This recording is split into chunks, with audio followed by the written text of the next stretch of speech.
الحمد لله رب العالمين وصلى الله على نبينا محمد وعلى آله وصحبه أجمعين.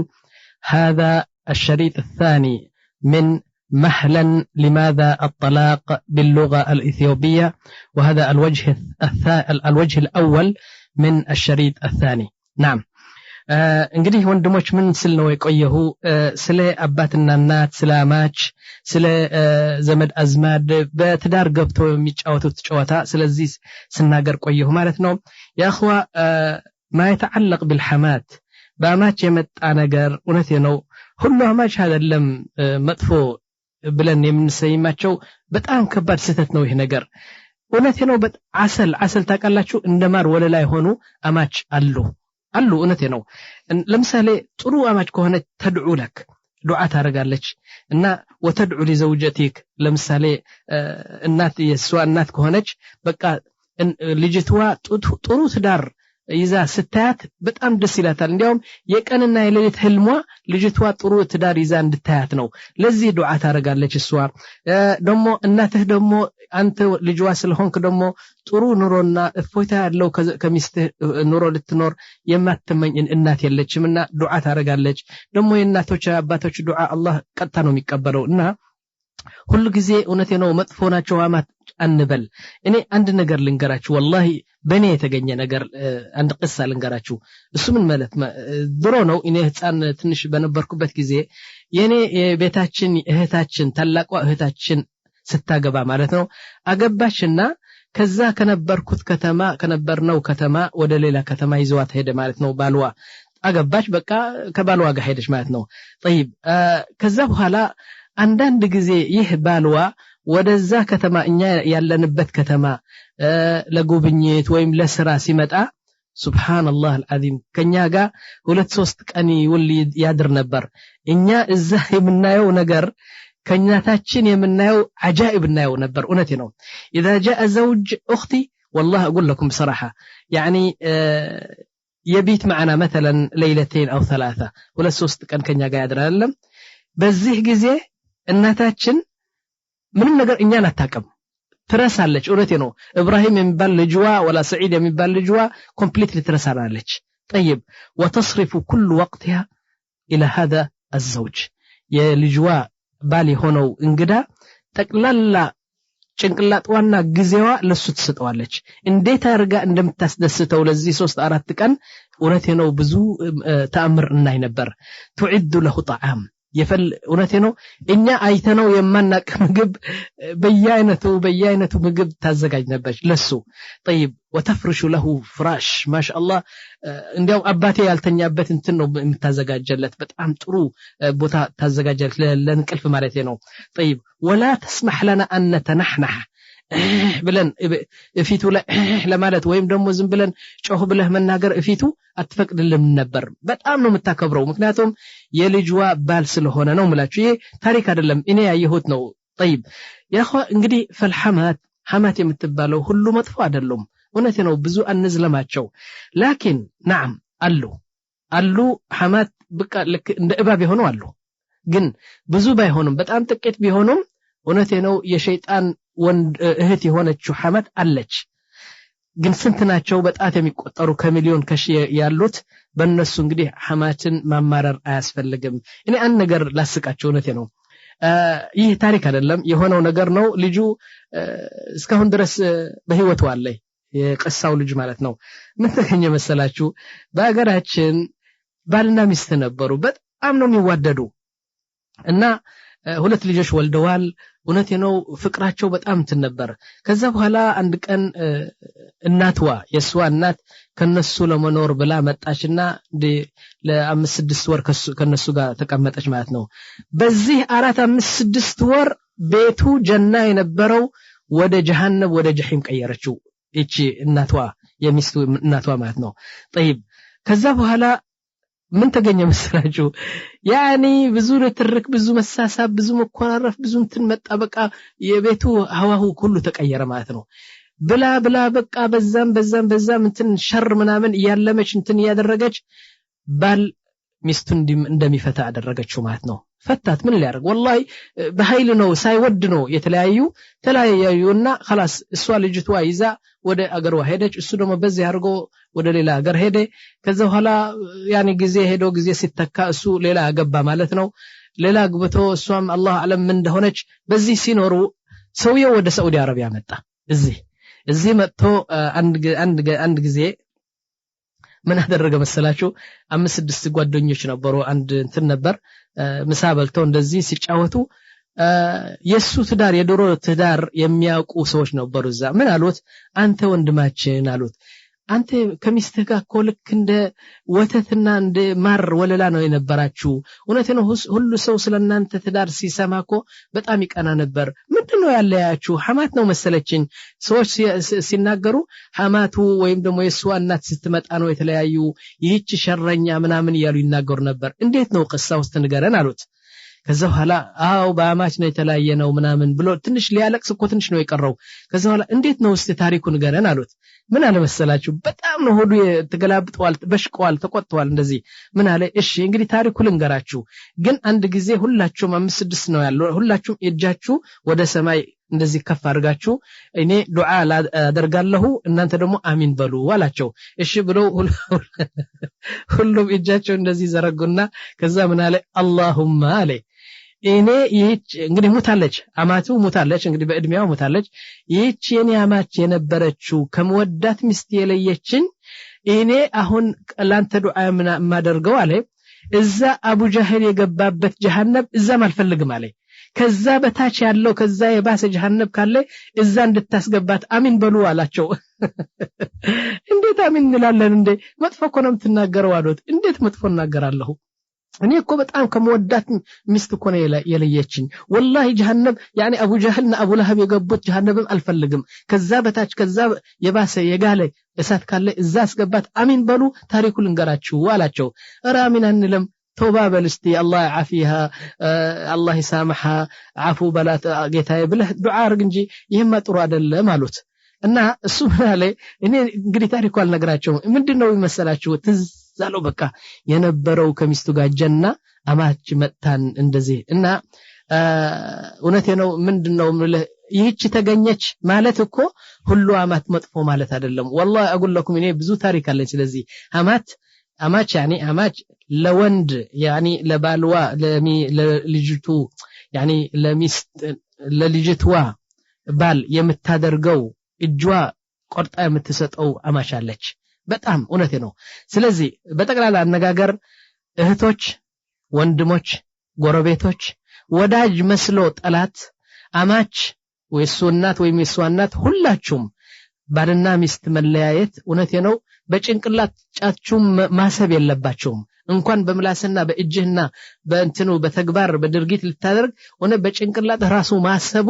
ትልቅ ወንጀል ነው والله اقول لكم ስለዚህ መጠንቀቅ አለብን እና የፈታ ባል የተፈታች ሚስት በልባቸው ሲረግሙሽ ዱዓ ሲያደርጉ ልጆቻቸው ደግሞ ምስኪኖች እዛም የተጣሉ አላህ Subhanahu Wa Ta'ala አንተ ሰበበኛ ሆነ ጠንቅ ሆነ አላህ ዘንድ ስትቀርብ እውነቴ ነው ከፍተኛ አዛብ ስላለ መጠንቀቅ አለብን እንዲያውም ባንጻሩ እንዴት አድርገን ባልና ሚስት ሲኮራረፉና ሲጣሉ መታረቅ እንዴት አድርገን ማስታረቅ እንዳለብን ይህን መማር አለብን እንጂ የመለያየት ጉዳይ እውነቴ ነው በጣም ትልቅ ወንጀል ነው ምለው እሺ ናም ያ اخوا ከዚህ ቀጥለን እንግዲህ ወደ 9ኛ የፍች ጠንቅ የሆነው እስቲ እንተላለፍና ተከታተሉኝ በደንብ እሱ ምን መሰላችሁ አሁን ይህ በጣም አስፈላጊ አርዕስ ነው አሁን የማቀርብላችሁ ወላኪን እኔ አርዕስቱ አልነግራችሁም አርዕስቱ እንግዲህ ከሰውየው ታገኛላችሁ ማለት ነው እና ይህ አሁን የማቀርብላችሁ እኔ ራሴ አላቀርበውም ለምን መሰላችሁ በጣም ትልቅና ጥሩ የሆነው ትልቁ ዓለም አቀርባለሁ አሁን ይህ ዓለም እንግዲህ እውነቴ ነው ያዘጋጀው ነገር በጥሩ እስሉብና በጥሩ ስልት አድርጎ በጥሩ ቃላት አድርጎ ሲያቀርብላችሁ እንዴት ደስ ይላል መሰላችሁ እና እኔ አሁን እሱ ሲጨርስ እኔ አስተርጓሚ እሆናለሁ አስተርጓሚ ብቻ ቃላቶቹ ጠቅላላ የሱ ነው ኸጢብ ነው የመስጊድ ኢማም ነው ትልቅ ዓለም ነው እና በዚህ መጃል ወይም ደግሞ በትዳር ህይወት ስንት ሺህ የሚቆጠር ቤተሰብ የቤተሰብ ሁኔታ አይቶ ዶክተር ነው እሱ እና ስንት መፍትሄ ያገኛላቸው ትልቁ ዓለም ነው ማቀርብላችሁ አሁን እና አሁን ምንድነው እኔም ሆኖ በእናንተና በሱ በሰውየው ሆኜ አስተርጓሚ ብቻ ሆናለሁ ለምን መሰላችሁ አንዳንድ ወንድሞችና እህቶች ትንሽ የአረብኛ ቋንቋ ችግር ስላላቸው እኔ ልክ እንዳለው አስቀምጠዋለሁ በአማርኛ ከዛ በኋላ እናንተ ይገባችኋል ማለት ነው ላኪን እኔ እውነቴ ነው ብትጠይቁኝ አሁን የምትሰሙት ከሼኹ ትልቁ ቁም ነገር ነው ኢማን አለኝ ጥሩ ኢማን አለኝ በዚህ ደሞ እውነቴ ነው ከተሰራበት የባልና ሚስት ህይወት ጀና እንደሚሆን ካልተሰራበት ደሞ ኑሯቸው እውነትም በጣም አስቀያምና አስቃይ ኑሮ እንደሚሆን እኔ ሙሉ በሙሉ እምነት አለኝ ምክንያቱም አሁን ከሼኹ ስንሰማ እናምናለን ሁለተኛ ደሞ በዚህ በሜዳ ወርደህ ብታይ የትዳር ህይወት ይህን የጎደለበት ትዳር ባዶ መሆኑን እናቃለን ማለት ነው طيب እንግዲህ የሱ አርእስት ምን ይላል في غرفة النوم ወይም በመኝታ ክፍል የሚገኘው ጉዳይ በመኝታ ክፍል የሚደረገው ድርጊት በመኝታ ክፍል ይህ መኝታ ክፍል የባልና ሚስት መኝታ ክፍል ምን መሆን እንዳለበት አሁን ሼኹ በመስጊድ ያደረገው ሙሐደራና ደርስ ነው ከመስጊዱ ነው የተነሳው ይሄ ነገር ስለዚህ እንከታተል ነው ብለው አንድ ምሳሌ ያለ አባቶቻችን ሲመስሉ ምን ይላሉ ቁስሉ የሚደብቅ አሉ መድኃኒቱ ይደብቃል እውነቴ ነው ዝም ብሎ አንዳንድ ሰዎች አሉ ቁስሉ ወይም በሽታው ሰው እንዳይሰማበት ብሎ በቃ እዛ ይሰቃይና መድኃኒት ያገኘ በዛ ይሞታል ማለት ነው ስለዚህ እስቲ እንከታተል ሼኹን በደንብ እንስማና እኔ ከዛ በኋላ ተረጉምላችሁ እንዲያውም አተረጓጎሙ እውነቴ ነው ቀስ ብዬ ነው ተረጉምላችሁ አጽፌ ነው ማነብላችሁ ምክንያቱም እሱ ያለው ቃላት እሱ ያለው ሐሳብ እንዳልቀየር ጽፌ ልክ በጽፈት አነብላችኋለሁ ኢንሻአላህ እስቲ እንከታተል طيب يا اخوا እንግዲህ ሼኹ እንደሰማችሁት ነው እና አሁን ቀጣ እኔ ባለችን በጣም ትንሽ ችሎታ ያለችን ያማርኛ በሱ አሁን ሼኹ ያለው ለመተርጎም እሞክራለሁ እና እስቲ ተከታተሉኝ ምንድነው ያለው ሼኹ ይላል መኝታ ቤት ወይም መኝታ ክፍል غرفة النوم ይላል ሁለት የሚዋደዱ ልብ የሚገናኙበት ክፍል ነች የፍቅር መደበር ነች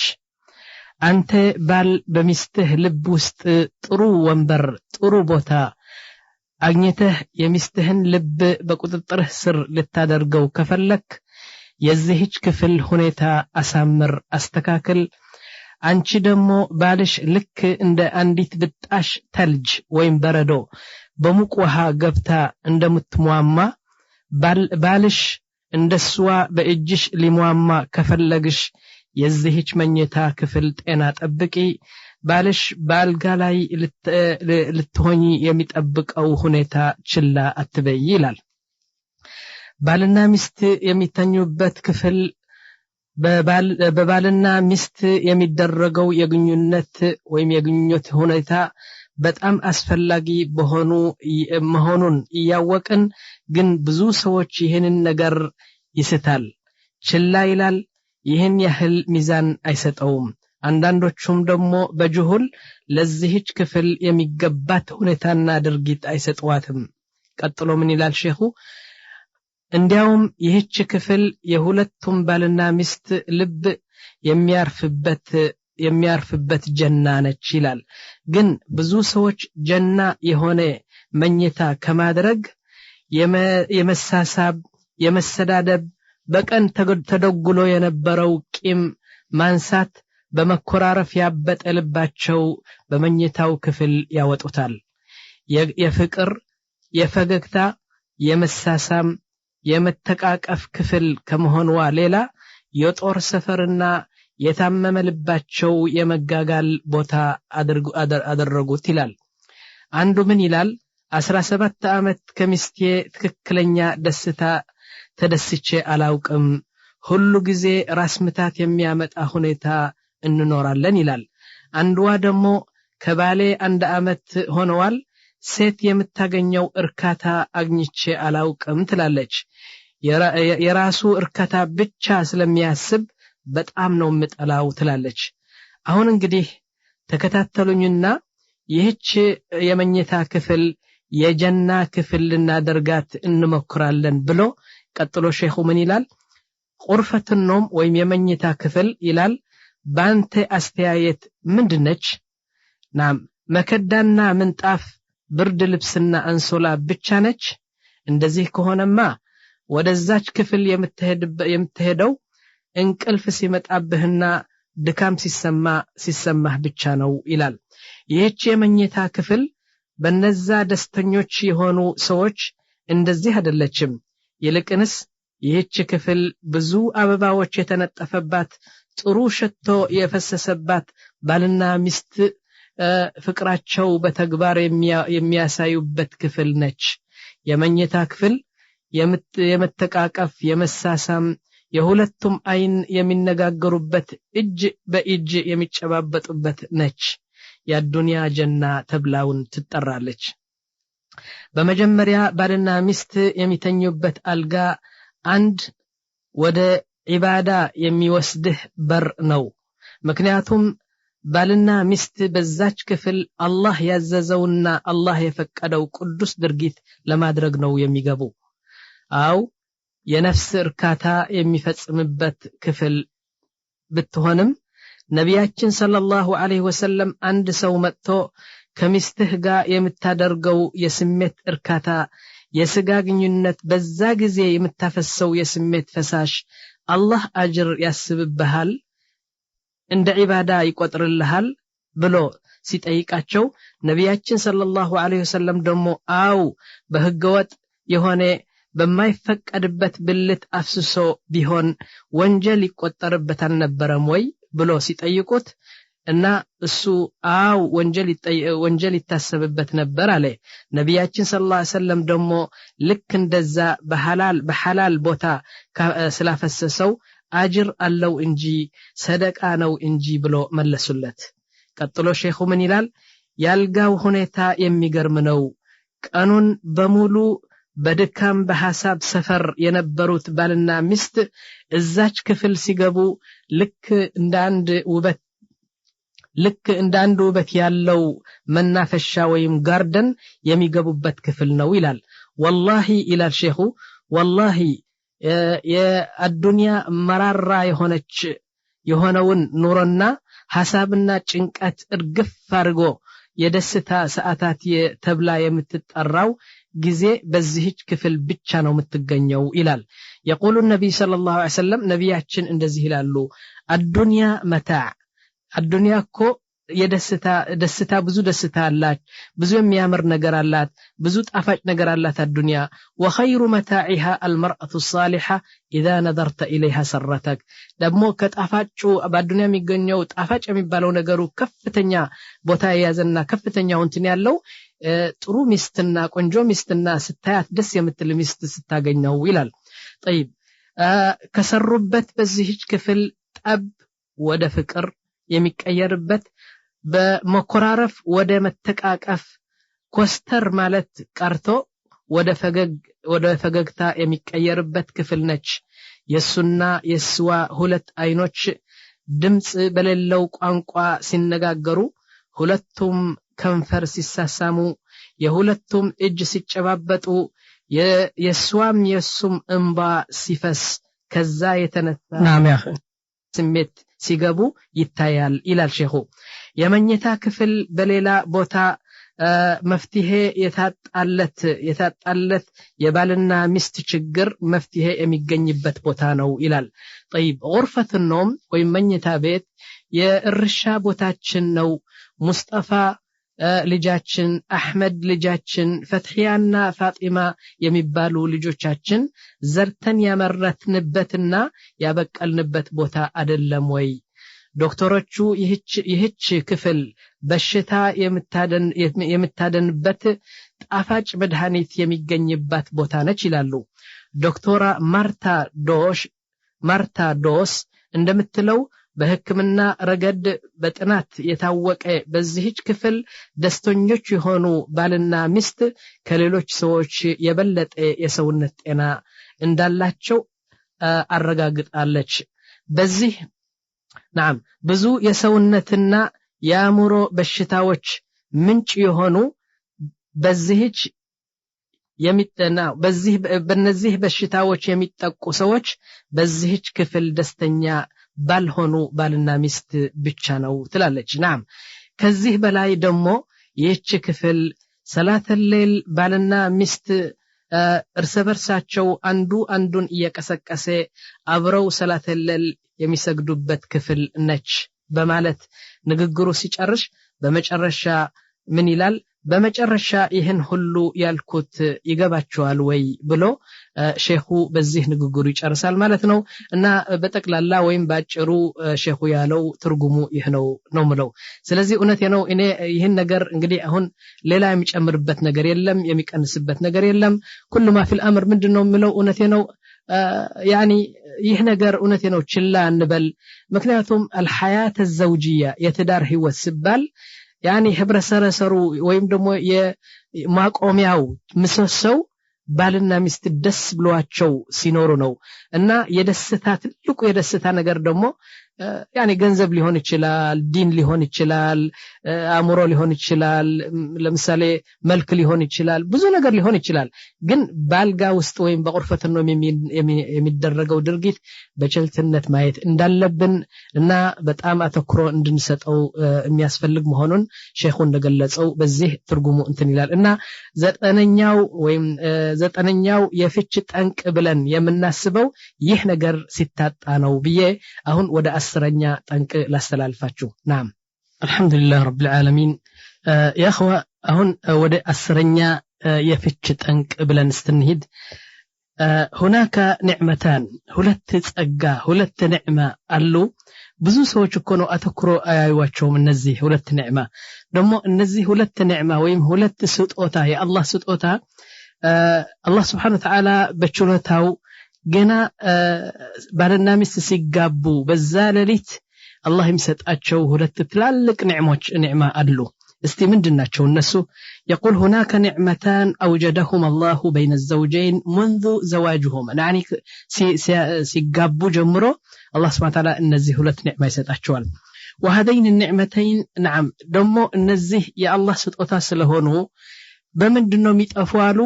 ባልና ሚስት ማዕሲያና ወንጀል ካበዙ ወይም ደግሞ አላህን የሚያስቆጣ ስራ ካበዙ ባልና ሚስት እነዚህ ሁለት የአላህ ጸጋ የአላህ ንዕማ እየጠፉ የደበዘዙ ይሄዳሉ ይላሉ طيب ምንድናቸው እነዚህ ሁለት ንዕማ አላህ Subhanahu Wa Ta'ala በአንድ አያ በቁርአን ጠቀሳቸው ምን ይላል አላህ Subhanahu Wa Ta'ala ومن آياته يا الله تأمر ተመልከቱ ይላል ومن آياته أن خلق لكم من أنفسكم أزواجا እና አደም ለብቻው ተፈጠረና ከዛ በኋላ ስትነ ሐዋ ደግሞ ከሱ ጎን ተፈጠረች ማለት ነው ከዛ በኋላ አላህ Subhanahu Wa Ta'ala ባልና ሚስት እንዲሆኑ በዚህ አይነት ተቀጠሉ ማለት ነው يقول سبحانه وتعالى ومن آياته أن خلق لكم من أنفسكم أزواجا ليش يا ربي بل ሚስት የሰጠህን ለምንድነው ለነሱ ደግሞ ባል የሰጣቸው ለምንድነው لتسكنوا إليها يعني እፎይታ ልታገኝ يعني ያንተ ሸሪክ ሐያት ስላገኘህ يعني እርካታ እንድታገኝ يعني በሐሳብ በምን እንትን የሚካፈልህ በጎንህ የምትሆን ሚስት አላህ የሰጠህ لتسكنوا إليها وجعل بينكم مودة ورحمة إن في ذلك لآيات لقوم يتفكرون እነዚህ ናቸው مودة ورحمة ምን ማለት ነው مودة ፍቅር ማለት ነው በባልና ሚስት ያልነበረ ፍቅር ይሰጣቸዋል ورحمة መተዛዘን يعني እሱ ስለሷ ሲያዝን እሷ ደግሞ ስለሱ ስታዝን ስታስብለት ሲታመም ከሱ ጋር ትታመማለች ሲስቅ ከሱ ጋር ትስቃለች ይህ አይነት እንትን አላህ ከጋብቻ በኋላ የሚሰጣቸው ለባልና ሚስት ናቸው ይላል እና በደንብ ጠብቋቸው ይላል አላህ Subhanahu Wa Ta'ala طيب لكن دعونا نتكلم عن هذين النعمتين እስቲ ስለነዚህ ሁለት ነገርና يا اخوا نجد زوجين ባልና ሚስት ተመልከቱ እናንተ ባልና ሚስት ሲጋቡ ሌሊት ጀምሮ በደንብ ተከታተሏቸው لا يحبها هو او هي ولا تحبه هي مثلا አንዳንድ ጊዜ ባልና ሚስት ትዳር ስታይ እሱ እንግዲህ አይወዳትም ግን አልወዳትም አይልም እኔ ሚስቴን አልወድም የሚል ሰው ብዙ የለም ወይም ደግሞ እሷ አትወደውም ግን ከሱ ጋር ትዳር ያደረገች እኔ እኮ ባሌን አልወደውም አትልም ለእናቷም እንደዚህ አትልም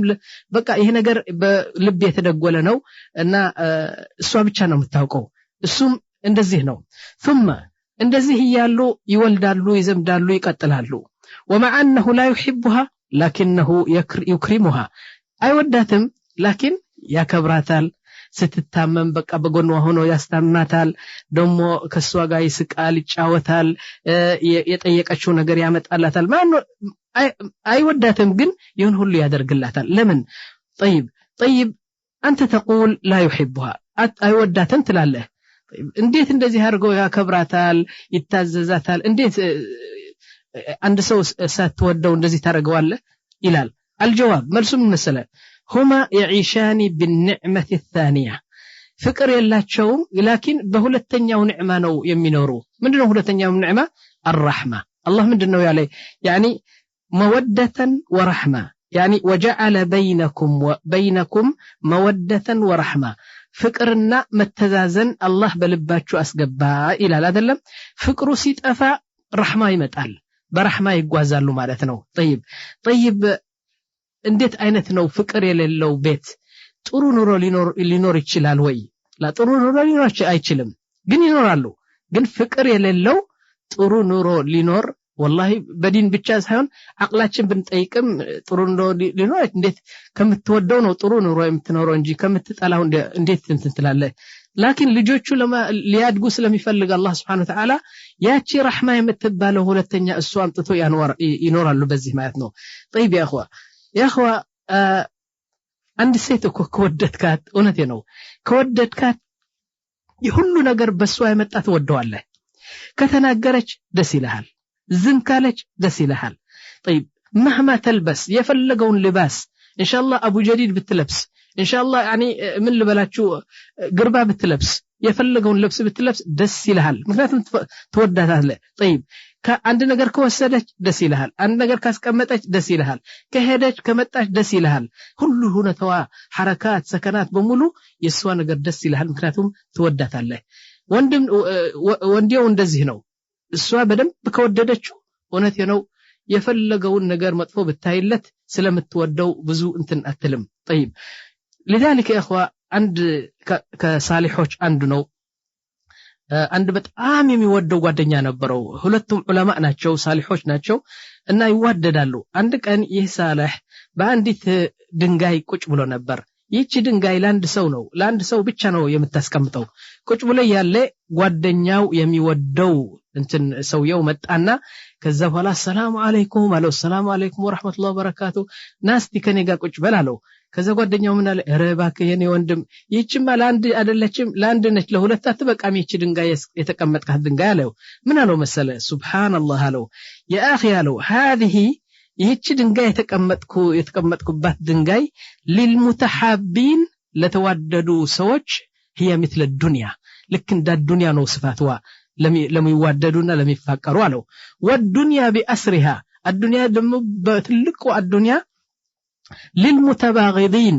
لما يوددونا በጣም የሚጠላ አንዱ የሚጠላ ከሆነ ደግሞ الدنيا بكاملها ልክ እንደ እንቁነች ወይም እንደ መርፊያ አይን ነች ይለዋል يعني በሌላ አነጋገር وسع البيت ቤት የሚሰፋው ልብ ሲሰፋ ነው ቤቱ በጣም ጠባብ የሚሆነው ደግሞ ልብ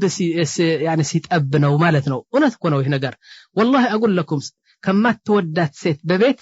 ለመኖር ብቻ ነው የምትኖረው እንጂ ኑሮው እንግዲህ እስከዛ ድረስ አይደለም እውነቴ ነው ዝም ብለ يعني እድሜ ትቆጥራለህ ማለት ነው እሷ ደግሞ ከማትወደው ደግሞ እንደዚህ እድሜ ትቆጥራለች አንድ ቀን ምን ተገኘ መሰላችሁ ባልና ሚስት ይኖሩ ነበርና እሱ በጣም ነው የሚወዳት ቆንጆ ነች በጣም ቆንጆ ነች ደግሞ አኽላቋም ጥሩ ነው እና ይወዳታል እሱ ግን በጣም ፉንጋ ነው ያን መልክ የለው ማጭር ነው ምናምን እንደዚህ ነው እንደዚህ لكن አገባችሁ ከዛ ኋላ ሲኖሩ በልቧ ወላ ጤፍ የምታህል ፍቅር የላትም ከሱ እና ዝም ብላ ትኖራለች አንድ ቀን እንደዚህ ተመለከታትና በደንብ ባርጎ ሲመለከታት ደስ አለውና ፈገግ አለ ከዛ ኋላ እሷ ደግሞ እንደዚህ አይቸውና ኮስተር ብላ በቃ ሰውነቷን ጭምጭም አደረገችው ማለት ነው ከዛ ኋላ በሸቀና ምን አላት እንዴ እኔ በደንብ አርገ ስመለከትሽ የፍቅር ምልክት ፈገግ አልኩ አለ አንቺ ደግሞ ምንድነሽ እንደዚህ ኮስተር የምትዩ አላት والله መልስ ነው የምትፈልገው አለችው አው የማ በሲጥ አይደለም እንዴ በጣም ቀላል ነው የምትወደው ነገር አየህ ፈገጋልክ አለችው የምጠላው ነገር ሳይ እኔ ደግሞ ስላየሁ በጣም ኮስተራልኩ ይሄ ነው ውጤቱ አለችው ስለዚህ يعني ምን ማለት ነው አልወደህም ማለት ነው لكن በቃ አላህ ስለከተበልኝ ዝም ብዬ ካንተ ጋር እኖራለሁ ለማለት ነው የፈለገችው طيب يا اخوه هناك سؤال يقولون ان المحبه ياتي بعد الزواج ሁለተኛ ፍቅርና መዋደድ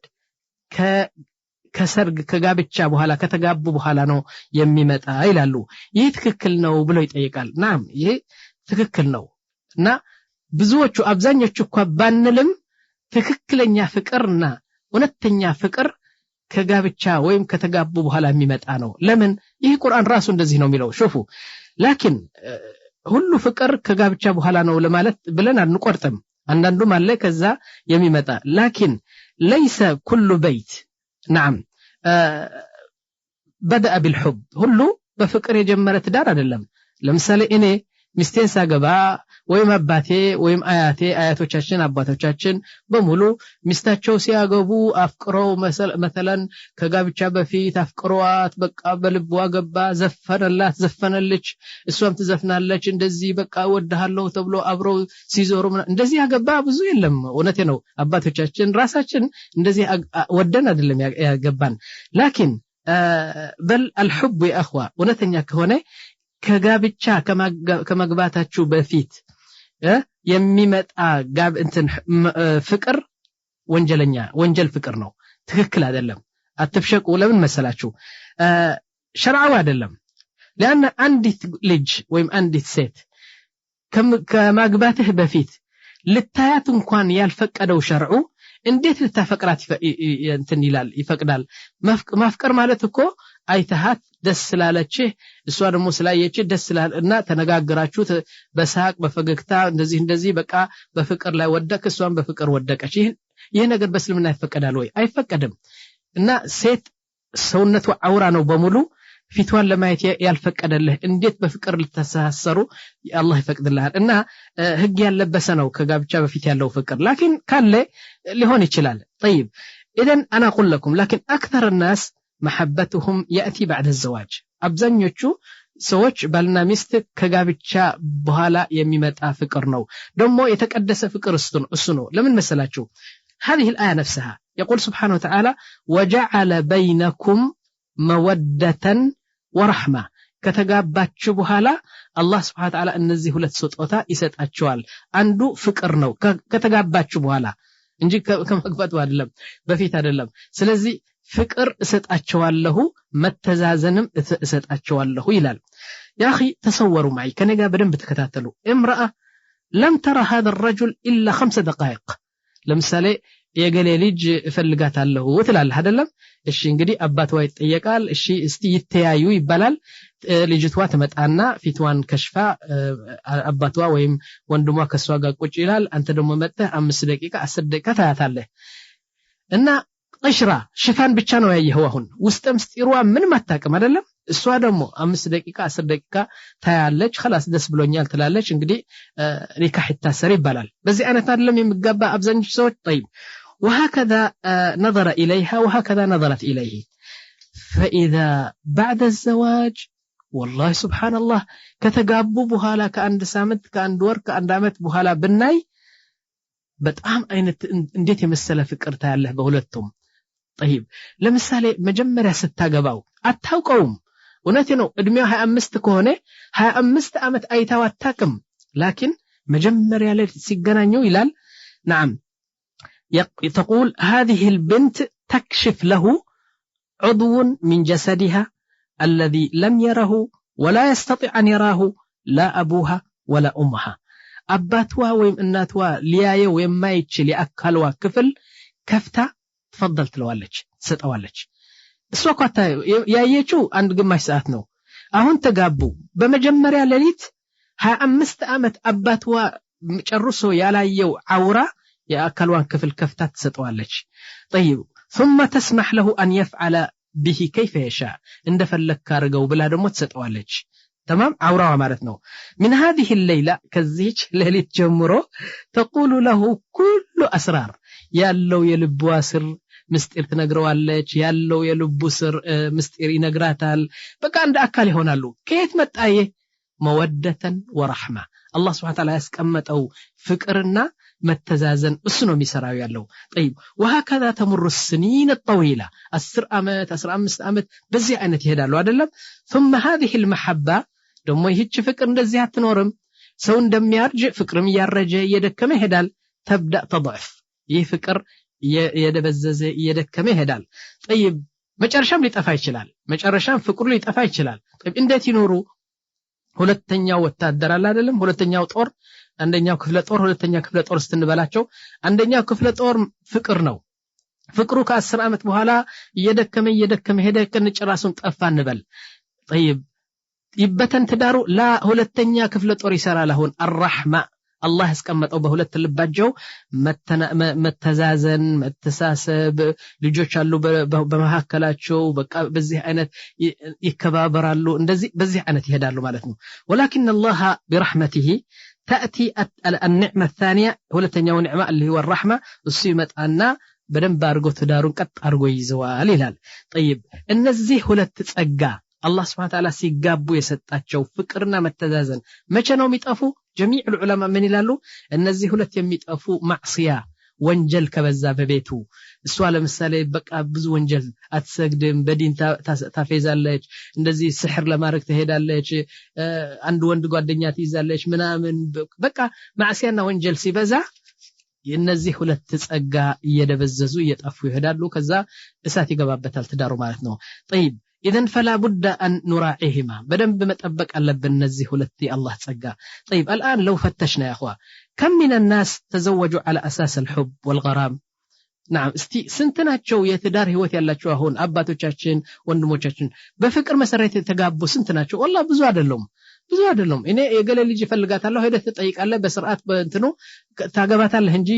አንድ አመት ተፋቅረው ሲነማ ገቡ ዘፈነልጭ እንደዚህ የሚባል በጣም ጥቂት ናቸው ቢኖሩም ለምሳሌ በዋና ከተማ አዲስ አበባ ሊኖሩ ይችላሉ ብዙም ሊኖሩ ይችላሉ ግን ዋናው ነገር ግን አዳም ከተፈጠረ ጀምሮ እስካሁን ድረስ በዚህ አይነት አይደለም እንትን طيب ولو فتشنا العائلات في الدنيا مثلا بأسرها كل بسم الله الرحمن الرحيم هذا الشريط الثاني من مهلا لماذا الطلاق وهذا الوجه الثاني من الشريط الثاني الوجه الثاني أو الوجه رقم 2 من شريط رقم 2 طيب ወንድሞች ምን ስልቆየሁ መሰላችሁ አሁን ለምሳሌ ባልና ሚስት ያሉ በአለም በቤታቸው እየሄድን እየዞርን ብናያቸው نعم መጀመሪያ የነበረው ፍቅር አሁን 15ኛ አመት ይዘዋል ባልና ሚስት ያ ፍቅር መጀመሪያ ያለው እስካሁን ድረስ አለ ላ የለም ሚዛኑ የቀነሰ ይሄዳል ወይም እየበዛ ይሄዳል ስለዚህ ልክ መጀመሪያ የተፈጠረው ፍቅር ለዘላለም እንደዚህ አይነርም ወይም እየጨመረ ይሄዳል ወይም እየቀነሰ ይሄዳል አብዛኞቹ እየቀነሰ ነው የሚሄደው ምክንያቱም እድሜ እንትን እየገፋ ይሄዳል ከዛ በኋላ መልኩ ይቀየራል ጠባዩ ይቀየራል እና እንደዚህ አይቆይም ላኪን ያቺ ረህማ የምትባለው እሷ ነው የምትይዘው ስለዚህ ይህ ረህማ መተዛዘን የመከባበር አላህ ያስቀመጠልን በባልና ሚስት እሱ እንዳይጠፋብን ማዕሲያ አናብዛ ነው ምለው طيب ይህ እንግዲህ 10ኛ ነበር ይህ እስቲ አሁን ደግሞ ወደ 11ኛ የፍች ጠንቅ እንጓዝ እላቸዋለሁ الحمدلله رب العالمين وصلى الله على نبينا محمد وعلى اله وصحبه اجمعين ይህ 11ኛ የፍች ጠንቅ ነው ማለት ነው طيب ይህ ምን መሰላችሁ እውነቴ ነው አብዛኞቹ ወንዶች እና ሴቶች በእኛ ያለ በሽታ ነው ይህ እና ምን መሰላችሁ እሱ حب المال የገንዘብ ፍቅር የገንዘብ መውደድ نعم በጣም ገንዘብ መውደድ ትልቅ በሽታ መሆኑን አሁን ለመግለጽ ሞክራለሁ ያخوا እህቶች በደንብ ስሙኝ يعني ሚስቶች ማለቴ ነው ማወቅ አለብሽ አንቺ ሚስት በደንብ እወቂ أن الرجل بطبيعته አንድ ወንድ እውነቴ ነው በተፈጥሮ لا يريد أن يطلع عليه ماله ገንዘቡ ሚስቱ እንድታውቅ የሚወድ ብዙ ሰው የለም አብዛኞቹ ደግሞ ባልሽ ብቻ አይደለም ይሄ እዚህ ላይ ፍራቻ እንዳይሰማሽ ባልሽ ብቻ አይደለም አብዛኞቹ ባሎች የፈለገውን ጥሩ ጠባይ ቢኖረው ገንዘቡ ገልጾ ለሚስቱ ለመንገር የሚወድ ብዙ የለም نعم ثم نعم هذا ليس بجيد ጥሩ አይደለም ጥሩ ማለት አይደለም በጣም መጥፎ ነው ይሄ ነገር لكن አብዛኞቹ ወንዶች ተፈጥሮ እንደዚህ ነው لان الزوجه هي شريكه حياتك يا اخوه መጥፎ መሆን በምንድነው መሰላችሁ ይህች ሚስት እኮ ስታገባት የልጆች እናት ነች አይደለም የልጆች እናት ነች አሁን እኮ ሸሪከተክ ነክ ያንተ ህይወት ክፍል ነች እና እንዴት ያንተ ገንዘብ ትደብቀባታለህ መደበቅ የለብህም ነው ምለው ይኔ ወለው ለም نقل كله ሁሉ እንኳን ባይሆን ገንዘብህ ደሞዝህ ገቢ በሙሉ ባይሆንም አንዳንድ ነገር እሷ ማወቅ አለባት ነገ ትሞታለህ አንተ ወሲያ የለህም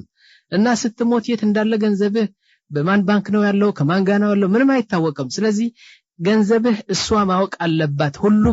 ባንልም አንዳንድ ነገር ማወቅ አለባት ነው ምለው طيب مقابل هذا ደሞ በዚህ አንፃር ደሞ አንቺ ሴት ሁሉ ጊዜ የሌሊትና የቀን ህልምሽና ሐሳብሽ ስለ ደሞዙ ማወቅ ከሆነ ደሞዙ ስንት ነው ገቢው ስንት ነው ደሞ በባንክ ስንት ተቀማጭ አለው ደሞ በውጭ ምን አይነት ነው የሚያጠፋ ገንዘብ እንደዚህ ከሆነ ህልምሽ ደሞ በጣም መጥፎ ነው ይሄ ነገር ደሞ ምክንያቱም ያ እኽቲ እህቴ ያኔ አንቺ ስታገቢው ለገንዘቡ አይደለም ያገባሽው ለማንነቱ ነው ያገባሽው እንጂ ለገንዘቡ አይደለም እንግዲህ አሁን የንቺ አቂዳ ያንቺ ኢማን ያንቺ የሌሊትና የቀን ሐሳብ ስለ ገንዘቡ ብቻ የምታስብ ከሆነ ይሁን መጥፎ ነው እሱ ደግሞ ገንዘቡ ድብቅ አርጎ ደግሞ ጠማዕ በኺል ሐሽሂህ መሆን ደግሞ በጣም መጥፎ ነው ይሄ ስለዚህ በሁለታችሁም ባልና ሚስት ይሄ አይነት የፍቅር ገንዘብ ሲታይ እውነቴ ነው ይሄ ገዳይ ነው የሚገድል ጠባይ ነው ነው ምለው طيب اذا كانت مثلا አንዲት ሴት በሙሉ የሚበላ የሚጠጣ ቤትዋ ሞልቷል ተላጃ ሞልቷል በፍራፍሬ በምን ሞልቷል ልብስዋ በየአይነቱ ልብስ አላት ልጆቿ በደንብ ነው የሚለብሱ በደንብ ነው የሚበሉ ጥሩ ትምህርት ቤት ነው የሚማሩ በቃ ይሄን ሙሉ ከሆነ ቤቱ ለምን ትጠይቃለች ለምን በደቀቅ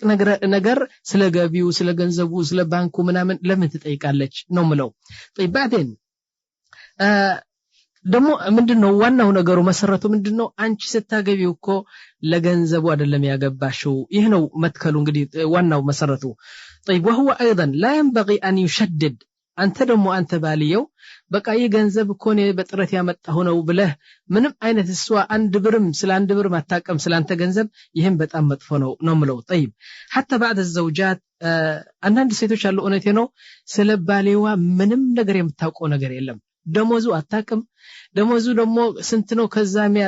እንትን ለቤት የሚያሰርፈው ስንት ነው ተቀማጭ ያለው የት ነው ምንም ነገር አታቀም ይሄ በጣም አደገኛ ነገር ነው ያ اخوا አንድ ነገር አንድ ቅሳ ልንገራችሁ እውነቴ ነው የነበረ ሳይሆን አሁን በዚህ ቅርብ ጊዜ በአዲስ አበባ ከተማ የተገኘ አንድ ታሪክ ልንገራችሁና ከዚህ እውነቴ ነው ሁላችሁ መማር አለባችሁ ባልና ሚስት ነበሩ እና ባልየው ነጋዴ ነው ከአሰብ በአሰብ እቃ ያመጣል ከጅቡቲ እቃ ያመጣል ወደ አዲስ አበባ ወደ ዳዚሬት ወደ እንደዚህ በጣም መኪና ነበረችው ብዙ እንትን የንግድ እንትን ነበረው እንዲያውም ካፒታሉ አንዳንድ ጓደኞቹ እንደሚያውቁት የሱ ካፒታል ገንዘቡ ጠቅላላ እስከ 3 ሚሊዮን የሚደርስ ብር ነበረው طيب እና በዚህ አይነት ሲሄድ ሚስቱ ምንም ነገር የምታውቀው ነገር የለም በቤቱ ልክ ነው አስቤዛ ያመጣል ይበላሉ ይጠጣሉ ግን ምንም ነገር ስለገንዘቡ የምታውቀው ነገር የለም ከአሰብ ሲመጣ በቃ በአደጋ መኪና ሰውየው ይሞታል ሱብሃንአላህ አሁን ሞተዋል 5 ልጆች አሏት ሴቲዋ አሁን በቃ 4 ወር እስከ 10 ቀን ዒዳ እስከሚያልፍ ድረስ ከዛም እያመጣች የተበደረች እንግዲህ ዒዳው አለቀ ማለት ነው እውነቴ ነው በዚህ ጊዜ የሰውየው በየትኛው ባንክ ነው ገንዘቡ ያለ ከማን ጋር ነው ያለው እንዲያውም ዘመዶቹዋ በቃ ቤቱ ትንሽ የማጣት ነገር የድህነት ነገር ምናምን ሲያዩ እየሸለኩ እየተደበቁ እየሸለኩ ሁሉም ጠፉ ዘመዶቹም ጠፉ ዘመዶቿም ጠፉ በቃ እሷ ከልጆቿ ጋር በቤት ቁጭ አለችና በቃ መሬት ወደ ላይ ብትል ሰማይ ነው ወደ ታች ብታይ መሬት ነው በቃ ቀኝ ግራ ሁሉ ጠፋባት ማለት ነው ምንም ነገር የለም እውነቴ ነው አሁን ሰውየው እስከ 3 ሚሊዮን ገንዘብ አለው ግን አታቀምያ ደሞ ትልቁ ስህተት ወሲያ የለውም የተጻፈው ወሲያ ያ اخوا እኔ እውነቴ ነው ለ18 አመት እዚህ መጅልስ ዳዕዋ ሳደርግ ወይም ዒልም ስሰጥ ለወንድሞቼ ሁሉ ጊዜ እንደምንድነው የምላቸው አረባካችሁ ወሲያ ጻፉ طيب ወሲያ ምንድነው በወረቀት ጻፍ ይሄን ገንዘብ በዚህ ባንክ አለኝ ይሄን ገንዘብ ከእገሌ አለኝ ከዚህ ከእገሌ ደግሞ የተበደርኩት እንደዚህ አለኝ ይሄን አይነት መኪና አለኝ የገንዘብ ነገር በሙሉ ጽፈህ በወረቀት እሺ ሚስትህ ነው ለማየት የማትፈልገው خلاص ደብዳቤ ጻፈውና በደንብ አድርገህ አሽገው እና በእንትን ኢንሻአላህ በግሉገር አርገህ በቃ ዝጋው ዘክተህ ማህተም አርገህም እንዳይከፈት እንትን አርገውና ከዛ በኋላ ለሚስትህ ምን ትላታለህ እኔ ከሞትኩ አደጋ ወይም አንድ ነገር ከሞትኩ ይሄን ደብዳቤ ከፍተሽ ስለኔ ለማወቅ ትችያለሽ ብለህ በሳጥን ዝጋው እንግዲህ ሚስትህ ለማየት ካልፈለክ ማለት ነው ግን እንደዚህ በጫለማው ሄደ ገንዘብህ አንተም አልተጠቀምክበትም ሚስትህም ልጆችም አልተጠቀሙበትም እሺ ምን ተገኘ መሰላችሁ ይህ ሰውየው በአደጋ ሞተና እውነቴ ነው ልጅቷ ምን እንደምታረግ አቃታት 4 ወር አለፈ እዳዋ አለፈ ዘመዶቿ በሙሉ ጠፉ ዘመዶቹም በሙሉ ጠፉ ማለት ነው እውነቴ ነው አንዳንድ ጊዜ ይህ አማና የሚባለው ክርስቲያንም እስላም አይልም አንዳንድ ክርስቲያን አሉ እውነቴ ነው በእምነት ገንዘብ ብትሰጣቸው ከ10 እስላም የሚመረጡ አሉ በእምነት ማለት ነው በእምነት ማለት ገንዘብ ሰጥተው 10 አመት ቢያስቀምጠው ከ10 አመት በኋላ መጥቶ ገንዘቤ ብትለው ይሰጣል አንዳንድ እስላሞች ሙምኪን ፈንዲያ ሊሆኑ ይችላሉ በዚህ በእምነት በክደት እንትን ዜሮ ሊሆኑ ይችላሉ አይደለም እሺ ምን ተገኘ መሰላችሁ ከ4 5 6 ወር አለፈና ልጅቷ በቃ መሬት ጠቧት በቃ እንደዚህ ስትል አንድ ክርስቲያን ጓደኛው መጣና ከዛ በኋላ እኔ ጓደኛ እገሌ ሞተ አለ አው እንግዲህ አንቺ ሚስቱ አይደለሽም አው እንግዲህ ነገ ዘመዶችሽ ሰብስበሽ እዚህ እንዳይሽና እንድንገናኝ አንድ ነገር አለ መነግርሽ አለና ከዛ በኋላ እሷ ዘመዶቿ ሰብስባ ቆየሽ ምን አለ መሰለ ጧት መጥቶ ሾፊ እዚህ ደጃፍ አንድ መኪና አለች ትልቁ የጭነት መኪና ከነሮ መርኪያው የሚሳብ ነገር ሁለት መኪና አለ አይደለም አንድ መኪና ከነሮ መርኪያው አለ ያለ ይህ የኔና የባልሽ ነው 190,000 ነው የገዛ ነው ይሰራ ነበር ከአሰብ ወደ አዲስ አበባ እንደዚህ ይሰራ ነበር አሁን ሙተዋል ስሰማ ነው የመጣሁና አሁን ይህ ገንዘብሽ ነው ከፈለግሽ አላት 90,000 ብር ስጭኝና መኪና ውሰጂው ከፈለግሽ ደግሞ 90,000 ብር ልስጥሽና መኪናው እኔ ልውሰደው ሶስተኛ ምርጫ ደግሞ መኪና እንዳለው ይስራና ገቢው ደግሞ ለኔና ላንቺ ብሎ ሲያስመርጣ በቃ ቤት መጣ ይጅብሪል ነው ማን ነው ብላ በቃ ተደስታ ረባ ከገንዘብ ስጠኛለችውና 90,000 ብር نعم በቃ ቀልጦ እንደዚህ ሰጣት ማለት ነው ይህ እምነት ነው አይደለም አላህ Subhanahu Wa Ta'ala ልጆቹ እንዳይጠፉ ብሎ ይህ ያስቀመጠው ገንዘብ ነው እንጂ ሰውየው እንግዲህ 3 ሚሊዮን ብር ጠፍቶ በጉድጓድ ከሱ ጋር ገባ ማለት ነው እንደዚህ ይገኛል هذا الرجل يا اخوا በጣም ወንጀለኛ ነው የሚለው طيب اين مال هذا المال የታለ ገንዘቡ ጠሞ አንድ ነገር ልንገር ليس له وصيه ገንዘቡ ደብቆ በቃ እስማል ተጠቀምበትም ሶማል ተጠቀም ثم نرجع الى الخلف يا اخوا ወደ ኋላ እንመለስና ይህ ገንዘብ እኮ ሲሰበስበው ሚስቱ እኮ እጃላት እዚህ ላይ እውነቴ ነው እጃላት እውነት ዶር የተጫወተችው እጃላት طيب ለምሳሌ في جميع المال አንተ من الخارج አንተ በውጭ ያሰራ እሷ ደግሞ ቁጠባ ያደረገች በውስጥ ቤት ጥሩ አስቤዛ እንትን ያደረገች ስላንተ ልጆችን ያጠበች የመገበች አንተን እንትን የخدመች ያከማቸው ገንዘብ ነው እና የኔ ብቻ ነው ለማለት እውነት ነው በጣም ስተታሰያት ነው طيب እንግዲህ እንደዚህ አይነት ሲገኝ አብዛኞቹ ገንዘባቸው የሚደብቁ ሰዎች በዚህ አይነት ነው የሚሞቱ وعكس هذا واحده ደግሞ በዚህ አንፃር ሌላ ልንገራችሁ አንዷ በቴሌፎን ደወለችና ምን አለችኝ ሼክ ኢብራሂም አለች نعم እኔ እኮ ከባሌ ለመፈታት ፈልጋለሁ እንዴ ለምን ትፈቻለሽ አረ አልፈልገውም ትላለች ምንድነው ምን ሆናችሁ በቃ እኔ ከሱ ጋር ለመኖር አልፈልግም طيب እንዴ አለ ሰበብና አለ ምክንያት ፈታለሁ ማለቱ በሸርዓ አይፈቀድም ምንድነው ስላት والله ዝም ብሎ ነው እንደዚህ ትላለች እንደዚህ ስታበዛ ምን አልኳት እኔ እንግዲህ ጠማዕ ነው ወይ ስስታም ነው ገንዘብ ይወዳል አይሰጥሽም ገንዘብ ለቀለብና ምን አይሰጥሽም ስላት ወይ ሼክ ኢብራሂም አለችኝ በዚህማ ምንም አትጠይቃለችኝ ገንዘቡ 4200 ነው ደሞዙ ቀጣ መጥቶ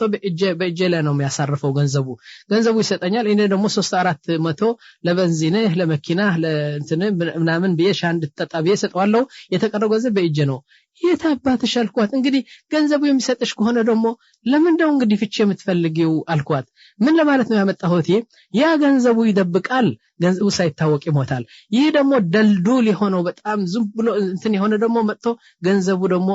ያስረክባታል ሁለቱም በስተት ነው ያሉ ነው ማለት ኢደን لا تكن طماع በጣም ስስተማትሁን ولا تكن مثلا يعني حزين ደግሞ ዝም ብለህ ገንዘብህ እጅህ የቆረጥክ ደግሞ አትስጣት ሴት ነች ሴት ስለሆነች يعني ضعيف ነችና ስለ ገንዘብ ብዙ እንትን አታስብም እሺ يا اخوه حب المال قاتل የፍቅር ገንዘብ ወነቴ ነው የገንዘብ ፍቅር ገዳይ ነው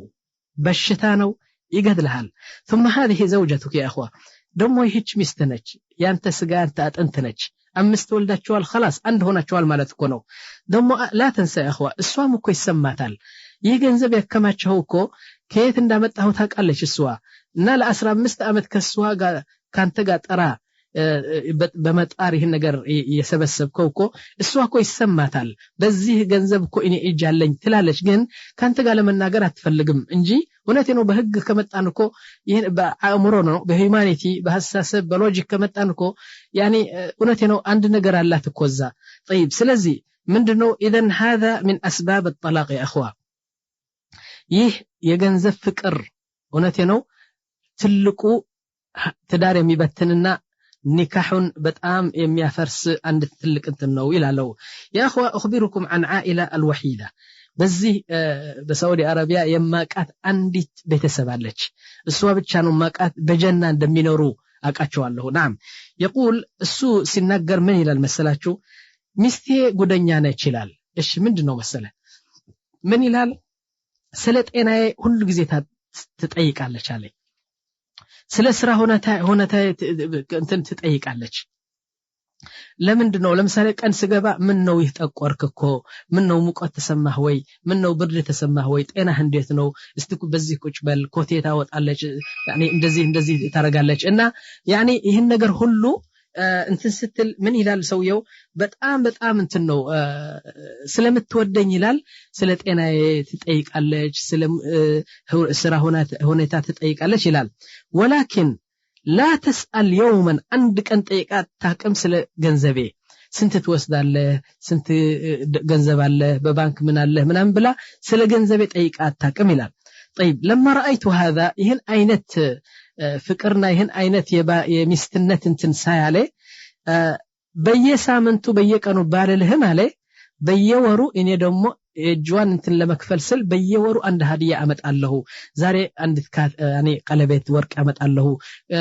ለሚቀጥለው ወር ደግሞ አንዲት ዕጦር ወይም ሸተው አመጣለሁ እንደገና ቀጥሎ ደግሞ ለሚቀጥለው ወር ደግሞ አንጥሩ ልብስ ደግሞ አመጣለሁ ሁሉ ጊዜ እንደዚህ አመጣላታለሁ አለ አኺራን በቃ በዚህ አይነት ሳያት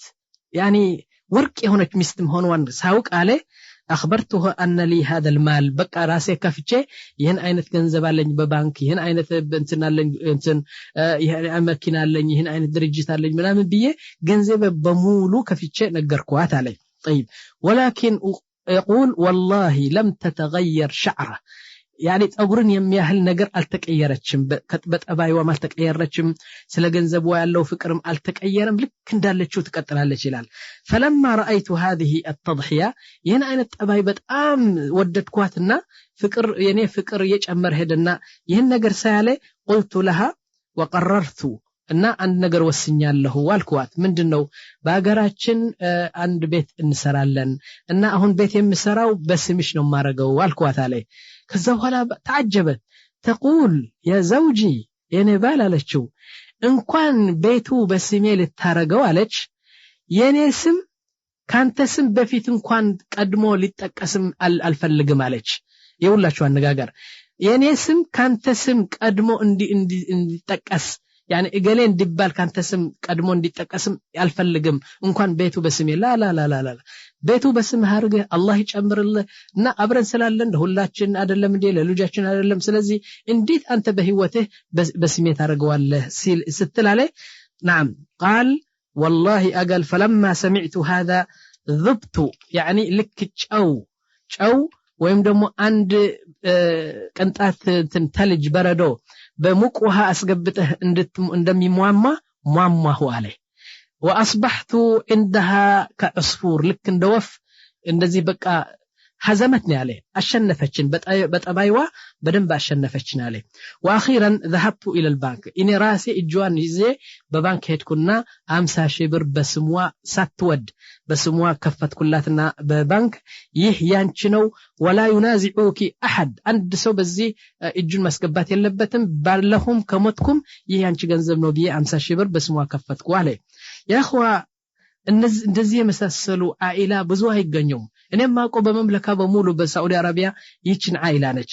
እና ምን ለማለት ነው የፈለኩ ይች ሴት ስትፈጠር እውነቴ ነው ስትፈጠር ልክ ልብስ ቀደህ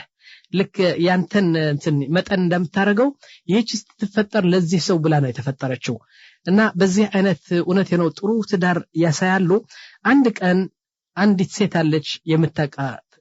ታቃታለህ እሷ ይችን ሴት ታቃት አንድ ሴት አለች ትዳሩን ታቃለች ማለት ነው አንድ ቀን መጣሽና አንቺ እህቴ እንዴት የመሰለ ትዳር ነው የምታረጉት እናንተ ሁሉ ሰው እኮ በእናንተ ይናገራል እና ምን ሲሆን ነው ይህን አይነት ጥሩ ትዳር የምታካሂዱ ምንድነው ሰበቡ ብላ ስትጠይቃት ምን አለችው መሰለ تقول زوجي بالي አለች تقول احبه በጣም ነው የምወደው አለች واخافه እፈራዋለሁ ደግሞ واحترمه اكبره له سبحان الله اذا اجتمعت هذه الثلاثه لا تسال እነዚህ ሶስት እኮ በአንድ ሚስት ከተገኙ ስለ ትዳሯ ትጠይቅ ጀና ነው ጀና የዱንያ ጀና ነው ምንድናቸው እወደዋለሁ طيب መውደድ አይቀራል اخافه እንዴት አንድ ሰው የምትወደው ትፈራዋለህ طيب ስለምታከብረው በሷ ላይ በጣም ትልቅ ሰው ስለሆነ ወንድ ስለሆነ አንበሳ ስለሆነ يعني ትፈራዋለች ደግሞ በጣም ትወደዋለች وتحترمه تكبرዋለች እነዚህ ሶስት ካሉ በባልና በሚስት እውነቴ ነው ጀና መሆኑን አትጠይቅ በቃ ጀና ነው كل هذا لانها لمن مسله ይሁሉ በሷ የተገኘ ለገንዘብ የምትሰጠው ሚዛን ባዶ ነው የሱን ሁኔታ ብቻ ነው እንጂ يعني ገንዘብ ለገንዘብ ምንም አይነት እንትን ስጦታ አትሰጠው ማለት ነው طيب የዚህ አንፃር ልንገራችሁ الله سبحانه وتعالى በቁርአን ምን ይላል والليل إذا يغشى والنهار إذا تجلى وما خلق الذكر والأنثى إن سعيكم لشتى إن أنت يسو ልጆች ስራችሁ እኮ የተለያየ ነው አንዱ አባቱ ለአባቱ ወተት ሲያጠጣው አንዱ ደግሞ አባቱን በቢላው አርጎ ይገድላል አንዱ ደግሞ ነጭ ሲሆን አንዱ ጥቁር ነው ስራችሁ እኮ የተለያየ ነው ይገርማል እኮ ይላል አላህ Subhanahu Wa Ta'ala طيب አንድ የዚህ አሁን የሰማችሁት ቤተሰብ የሱ አንፃር ልንገራችሁ አንዱ ጅኒ ሆነ ባል ነው እዚህ ሪያድ እኮ ነው የሚስቱን ወርቅ በሙሉ ሰብስቦ በገበያ ሄዶ ሽጦ ሳይነግራች يعني ፓስፖርት አስመትቶ ወደ አዲስ አበባ ሄደና 2 ወር እዛ መጠጥ እየጠጣ እየጨፈረ በሙሉ ወርቅ ዋዛ ተጫውቶ ሰክሮ ምናምን ዚና አድርጎ ምናምን መጣ ከ2 ወር መጣና በቃ ሴት ታለቅሳለች የታለ ወርቄ والله خلاص ሰርቼ ሰጥቻለሁ ሸጥኩት ምናምን ብሎ ያፈዘ ሲናገር ሽማግሌዎች ተሰበሰቡ ቤተሰቦች ሁሉ በሸቁ ተጣሉ ኒካህ አውር ተባለ ኒካህ አላወርድ ማለት ምናምን እንደዚህ ምስጢር ወጣ ስንት ነገር ተገኘ መሰላችሁ እውነቴ ነው ይሄ ደግሞ የዛ አንፃር ነው ሌላ አይላ ደግሞ ልንገራችሁ በዚህ ሪያድ ያሉ ሁለቱም ከሱ ትንሽ ገንዘብ አንድ ቤት ገዙ በአገር ሲገዙ ትንሽ አንድ 2-3 አመት ሲያልፍ ተጣሉ እንዴ የኔ ነው ያንቺ አይደለም እኔ ነው ብዙ ያወጣሁት ለአንተ ነው ጥቂት ያወጣሁ ላ እኔ እኮ ለአባቴ ነው ያደረኩት ላ እኔም ለአባቴ ነው በዚህ ተሳሳቡና በገንዘቡ እሳት ገባ በቤቱ ማለት ነው طيب كل هذا يا اخوه ለገንዘብ ልብህ እዛ ካስቀመጥከው ትዳሩ ሊስተካከል አይችልም ስለዚህ ለገንዘብ የገንዘብ ያላችሁ ፍቅር ሁለተኛ ደረጃ ስጡት አንተ ሚስቴ ነው ብለህ እቀፋት አንቺ ደግሞ ባሌ ነው ብለሽ ሲያለቅስ ከሱ ጋር ታለቅስ ያለሽ ሲስቅ ከሱ ጋር ተስቅ ያለሽ ለገንዘብ ቦታ አትስጡ ነው ማለት ስለዚህ በጣም ከባድ يعني የኒካህ ወይም የፍች ጠንቅ ነው እንለዋለን طيب نعم يا اخي አንድ ሰው እኮ አትጠልቅ ያለህ የለም እውነቴ ነው ጠላቅ ባንተ አይደለም የተጀመረው እና ጠላቅ ሰይድና አደም እና የበኒ አደም ሰው ሲፈጠር የተጀመረ ነው እና ኢላ يوم القيامه ሊሄድ ነው ስለዚህ መጠለቁ አይደለም ነውር لكن نقول لك يا اخي መጨረሻ የጠላቅ ነገር መጨረሻ አድርገው መጨረሻ የምትለቀው ጥይት ይሁን እና ብዙ ነገር አለ በመንገድ የምታደርገውና ዝም ብለህ እንደ ህፃናት ተጫወት በጠላቅ ነው ማለት ስለዚህ አሁን እውነቴ ነው እስቲ ሁላችሁም በደንብ ተከታተሉኝ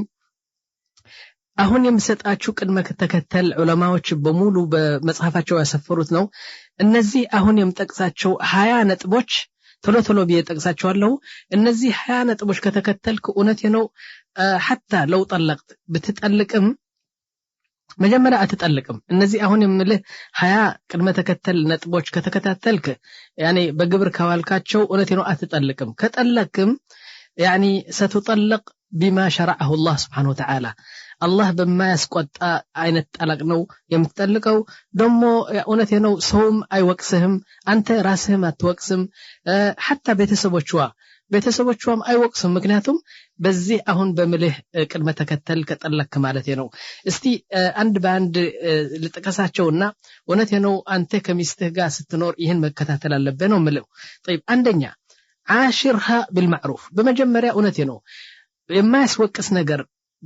ራስህን አትወቅስም ቤተሰቦቿም አይወቅስም ሰውም አይወቅስም አላህም አይቆጣብህም عاشرها بالمعروف አላህ ባለው መንገድ አርገህ ያዛት እና ማለት ምንድነው ኢምሳኩም بمعروف او تسريح بإحسان አይደለም ያለው አላህ Subhanahu Ta'ala ጥሩ አርገህ አክብረህ መብቷን የሰጠህ ጥሩ አርገህ ቀለብ የሰጠህ ለሷም ለልጆቿም በክብር ያዛት አይደለም እሺ ይህ ካደረክ ማንንም ሰው የሚወቅስህ የለም ሁለተኛ عظها كما امرك الله سبحانه وتعالى مكرات ነገር ሲጀመር يعني በመከር በደንብ አርገህ መከራት ነው ማለት طيب አንድ ለሊት ወለለት መክረሃት በቃ ለማግስቱ እርምጃ ተወሰድ ሶስተኛ اهجرها الله سبحانه وتعالى እንዳዘዘን ጀርባህን ሰጥተሃት ተኛ ለምንድነው ትንሽ يعني ዝቅተኝነት እንዲሰማትና እንድትመለስ ብሎ ነው አላህ የደነገገው እሺ አራተኛ اضربها يعني الله سبحانه وتعالى يقول واضربوهن يعني الدم يما يوطانا አጥንት የማይሰብር ነገር يعني ትመታታለህ አምስተኛ حكما من اهلها وحكما من اهله يعني እንዳለፈው ማለት ነው يعني ከቤተሰቦቿና ከቤተሰቦቹ ሁለት የሚያስታርቁ ሰዎች ይመጣሉ ስድስተኛ ይህ ሁሉ አልሆነም እንቢ አለች ወይም ሊስተካከል አልቻለም نعم طلقها አሁን ጠልቃት በአምስተኛ በስድስተኛ ደረጃ ትጠልቃታለህ لكن መቼ ነው የምትጠልቅ መሰለ يحرم ان تطلقها في الحيض يا ور አበባ ያላት መጠለቁ حرام ነው ስምንተኛ لا تطلق في الطهر بعد الجماع ከጸዳች በኋላ ነፍስ ገላዋን ታጥባ ጸዳች ከወር አበባ ከዛ በኋላ ጅማዕ አንድ ጊዜ ጅማዕ ካደረክ አትጠልቃት حرام ነው ይሄም طيب ዘጠነኛ يحرم طلاق ثلاثه በሶስት አትጠልቃት حرام ነው ክልክል ነው በሶስት መጠለቅ طيب አስረኛ يحرم ان تذهب الى بيت ابيها ደሞ በዚህ ጊዜ ሶስት የወር አበባ እስከሚመጣ ወይም ደሞ 3 ወር ከቤትዋ ከዚህ ካለችው ቤት የባልዋ ቤት መውጣት የለባትም አንተ ማታወጣትም እሷም ለመውጣት ከፈለገች አትወጣም 11ኛ في هذا الوقت تتجمل لك يعني ጥሩ አርጋ يعني ዴኮር ያደረገች ጥሩ ልብስ የለበሰች ሽቶ ያደረገች አንተን የምትስበው አንተን የሚማርክ ነገር ማድረግ አለባት طيب 12ኛ ወይን ጃማዕቱها يعني እሺ እንግዲህ ደስ ስላለችኝ ባትዋ ስላየሁ ጥቷ ስላየሁ ፊትዋን ፈገግ ስላለችኝ በቃ ባልጋም ጥቼ የስጋ ግንኙነት ባደርግስ ብታደርግ خلاص መለስካት ማለት ነው እና ግን ምን አሉ ዑለማ ጅማዕ ለማድረግ ከፈለክ ይህች ሴት በንየት الرجعه ብለህ ጅማዕ አድርጋት ይላሉ يعني خلاص አንቺ እኮ ነሽ እኔ እኮ አይደለሁም ሸይጣን እኮ ነው የገባበኛ ምን አለበት አሁን ብንታረቅ ምናምን ብለህ ደባብሰ እንደዚህ ባልጋ ስታስተኛት ንየት الطلاق በልብህ እመልሳታለሁ ብለህ ንያ አድርግና ጅማዕ አድርጋት خلاص لكن ሁለት ምስክር ብታመጣ ነው ጥሩ ሁለት ምስክር አምጥተህ በቃ እኔ ፈትቻት የነበርኩ መልሳታለሁ ብለህ ሁለት ተመሰክራለህ ደሞ አሁን ጅማዕ ካደረካት ያخوا አንድ ጠላቅ ወደቀ ሁለት ይቀራል ማለት ነው طيب 13ኛ فإن أراد أن يراجعها مثلا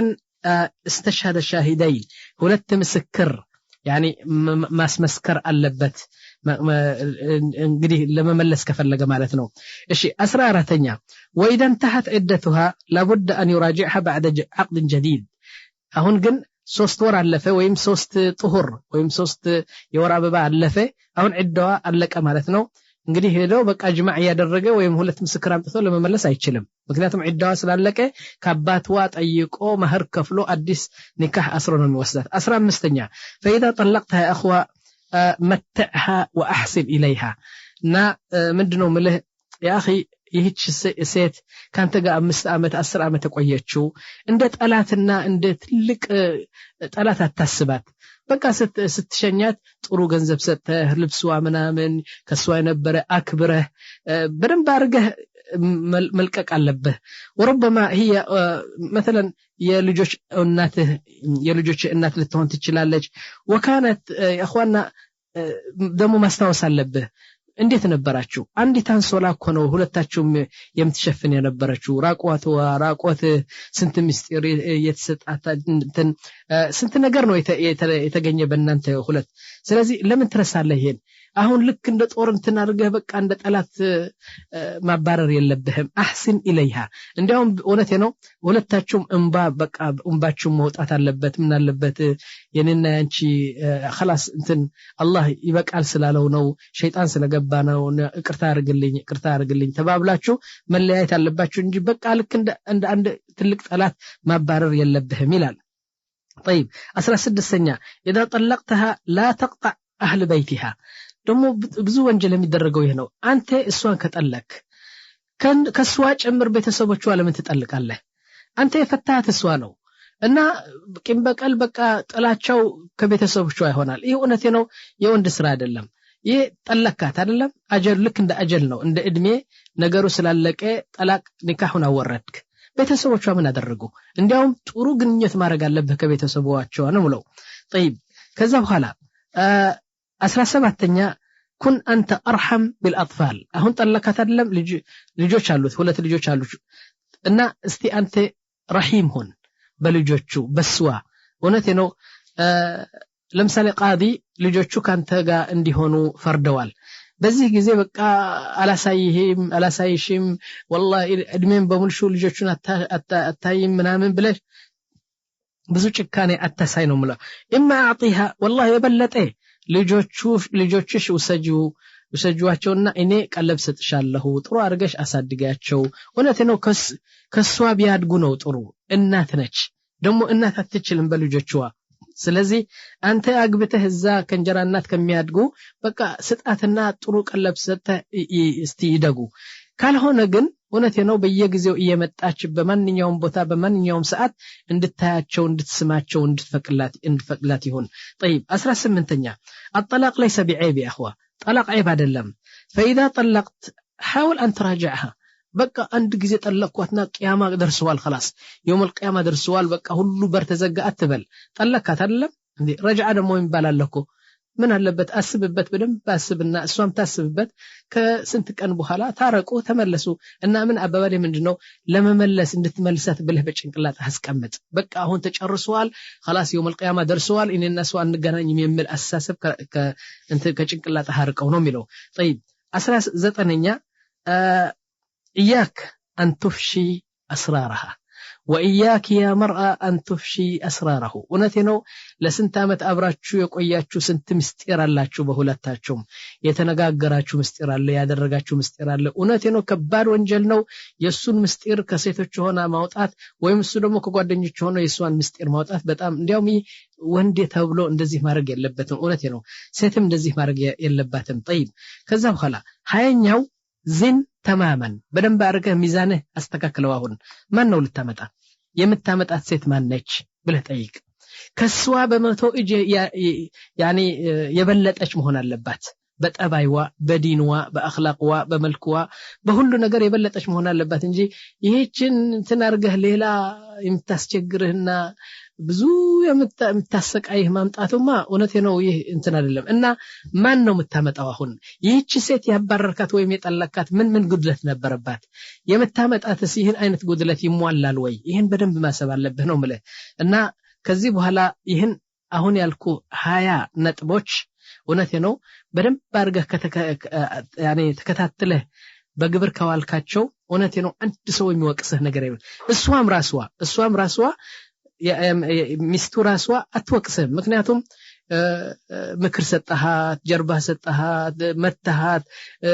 ሽማግሌ አስገባ አባቷን ጠየቅ እናቷን ጠየቅ ብዙ ትዕግስት ነው ያደረከው ከዛ ስትጠልቃት በሱና የጠለቃት እንደገና ስትሸኛት ደግሞ ጥሩ ገንዘብ ሰጠህ ጥሩ በእንባ ምናምን ነው የተለያያችሁ ከዛ ደግሞ ያኔ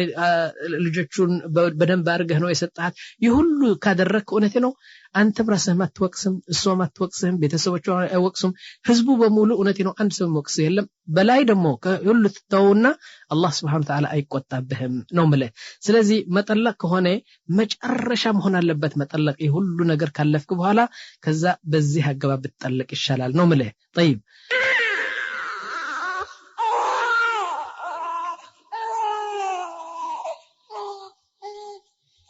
يا أخي اجعل هذا الطفل في ميزان حسناتك ونتنو يهم يالك سو هتصان استي بميزان حسناتنا يانت حسنات ادرغو ابابالي ምንድነው ጥሩ አርገህ ካሳደከው ሳያለቅስ ባባ ያለክ አደገ ካንተ ጋር ونتنو ነገ ስንት ነው አጅር ስንት ነው እንትን ሲባል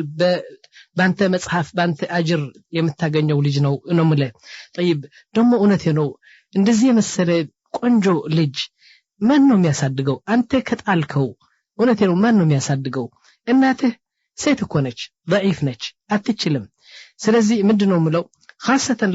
لو كنا بنات እውነቴ ነው ሁለት ሶስት ልጃገረዶች ከሆነ ደግሞ የባሰ ነው አላባት ሊያድጉ ነው የምትፈልገው طيب እውነቴ ነው የነቢያችን ንግግር አልሰማህም ወይ ነቢያችን ሰለላሁ ዐለይሂ ወሰለም አንድ ቀን ምን አሉ መሰለ ሶስት ልጃገረዶች ህፃን ያሉት ሰው አሉ በደንብ አርጎ እያበላ እያጠጣ ያሳደጋቸውና በእስልምና ረገድ በደንብ አርጎ አስተምሮ እስከሚያገቡ እስከሚድራቸው በደንብ አርጎ አላህ በሚወደው መንገድ ካሳደጋቸው ይላል ነብያችን ሰለላሁ ዐለይሂ ወሰለም ነገ በሱና በጀሃነም መሐከል ሆኖ ትልቅ ደረትና ትልቅ ዋልታ ነው የሚሆንለት አሉ ነብያችን ለመግባት ስትል እነዚህ ሶስት ልጃገረዶች መጥተው ባንተና በጀሃነም ሆነው ትልቅ ተራራ ሆነው ያኒ ይከለክሉልሃል ስለዚህ ለምን ጥሩ አድርጋችሁ አተሳድጉ ሚላል ነብያችን ሰለላሁ ዐለይሂ ወሰለም አንድ ሰሃቢ ሚላል ወላሂ ሁለት ሴቶችስ ተብሎ ቢጠየቁ ነብያችን ሁለት ሴቶችም እንደዚህ አይነት ስራ ይሰራሉ ይሉ ነበር አንዱ ደግሞ ምን አለ ወላሂ ለው ነብያችን ሰለላሁ ዐለይሂ ወሰለም አንድ ሴትስ ብለህ ብትጠይቃቸው አንዱ ብትሆንም ነገ በደንብ አርገህ ካሳደካት እና ነገ ወደ ጀሃነም ሲወስዱህ በቃ በመንገድ ቆይታ ጀሃነም አይገባም አባቴ እንደዚህ አርጎ እኔ ضعيف በነበርኩበት ጊዜ እንደዚህ አርጎ ነው ያሳደገኝ ብላ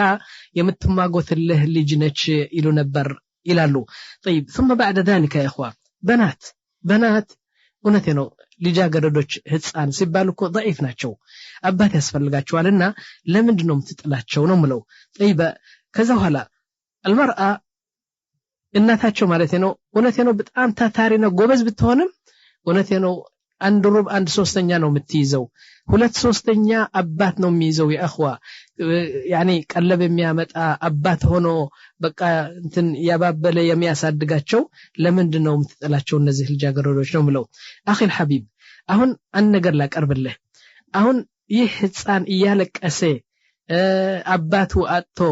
ሲያለቅስና ህፃኖቹ ከአባታቸው ሲጫወቱ እያየ እሱ በቀናት ራስ ምታትና ብዙ ሲሰቃይ ነው በዚህ አይነት ሊያድግ ነው የምትፈልገው ወይስ አሁን እንደማቀርብልህ አይነት እንዲያድግ ነው የምትፈልገው እስቲ ከነጋ ተከታተልና ሼኹ ምን ይላል ስለ ህፃኑ ናም ያ اخوا እንግዲህ አሁን ወደ 14ኛ የፍች ጠንቅ ብለን ስትንጀምር 14ኛው ምን መሰላችሁ هو عمل المرأة او شغل المرأة ሴት ባለትዳር ሆና ከቤት ወጣ መስራትዋ እውነቴ ነው ብዙ የትዳር እንትን አመጣ ይሄ ነገር በትዳር ብዙ ችግር ነው ያመጣ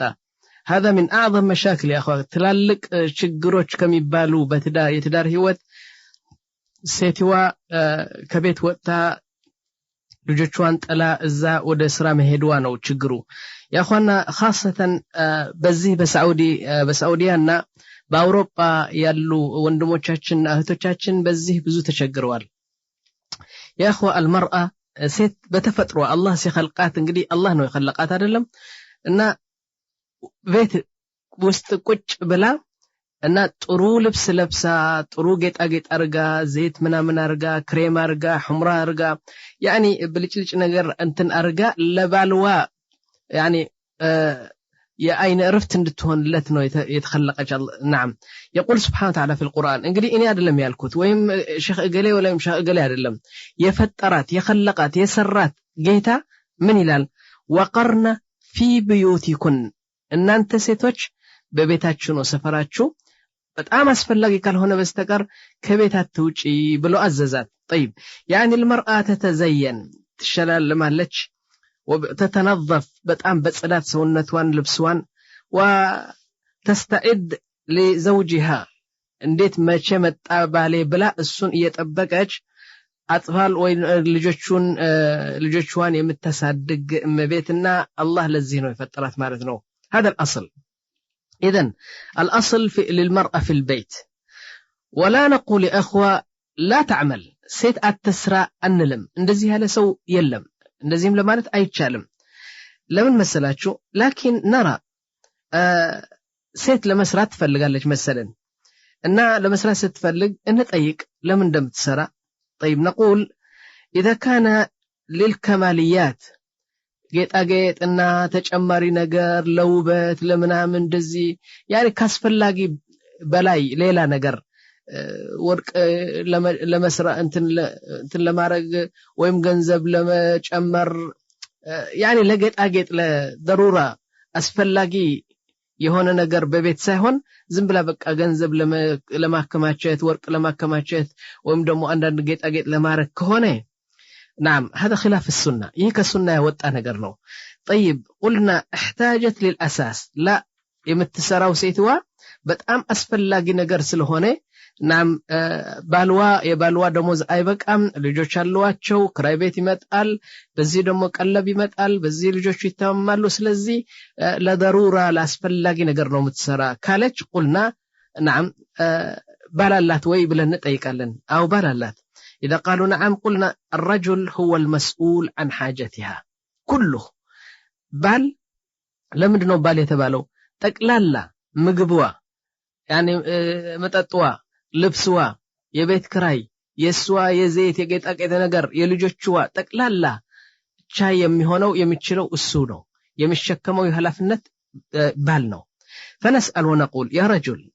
باليون نتأيك يا رجل لماذا أذنت لها أن تعمل لمدنا يفكر كلها للسراء بلن تيقوالن طيب هل بيتك مثلا مستكفي بمولو بيته بس بيزانا بقلب بكراي بيت بمولو ملتوال وتعمل لأنها تريد أن تعمل يعني السواء متسراو أنتن لمردات ببيت قد للسلال لما سرات سلفلقش نشوي بلن تيقوالن طيب اندزي كونه والله شرعي فقد لهم نلوالن لكن قال لا دخليك لا يكفيني يعني أنا راتب يعني دموز أي بقام أنا دمو ونتنو بيت كرالي يلجوشو هسانشو እና የስዋ የኔም እንደዚህ ተቀላላ ደሞዜ አይበቃኝም ካለ نقول له اذا تعمل አሁን መስራት ይፈቀድለታል ማለት ነው ይፈቀድላታል አይደለም ላኪን አላህ በሚፈቅደው አገባብና መንገድ ነው የሚፈቀድላት እንጂ ዝም ብላ እንደወንድ በቃ መኪናዋን አሰርታ እግሯን በመራት ሄዳ መስራት አይፈቀድላትም አላህ በሚፈቅደው መንገድ ትሰራለች مثلا ወንዶች ተቀላቅላ እንደዚህ በቃ ራቁቷን ራስዋና ፊትዋን ከሽፋ የሳቀሽ የተጫወተች የዘለለች ከወንዶቹ መስራቱ አይፈቀድላትም هذا خاصة በአውሮፓ አሁን ብናይ እውነቴ ነው يعني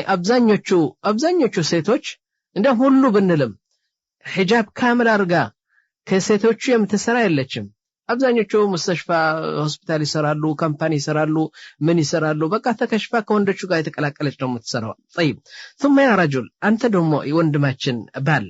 لابد ان تعرف طبيعه عملها انت راسه ስትፈቅድላት ምንድነው የምትሰራው የት ነው የምትሄደው ምን አይነት ስራ ነው የምትሰራው ማወቅ አለብህ አንተ طيب مثلا وتعمل حتى دمو የምትሰራው ያንተ ችግር እስከሚፈታ ድረስ ነው እንጂ በቃ ለዘላለም ልጆቹን ጥላ አንተን ጥላ መስራቱ አይፈቀድላትም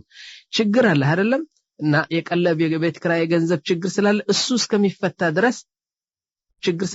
እስከሚፈታ ድረስ ችግር ስላለ እሱ እስከሚፈታ ድረስ ችግር ስላለ እሱ እስከሚፈታ ድረስ ችግር ስላለ እሱ እስከሚፈታ ድረስ ችግር ስላለ እሱ እስከሚፈታ ድረስ ችግር ስላለ እሱ እስከሚፈታ ድረስ ችግር ስላለ እሱ እስከሚፈታ ድረስ ችግር ስላለ እሱ እስከሚፈታ ድረስ ችግር ስላለ እሱ እስከሚፈታ ድረስ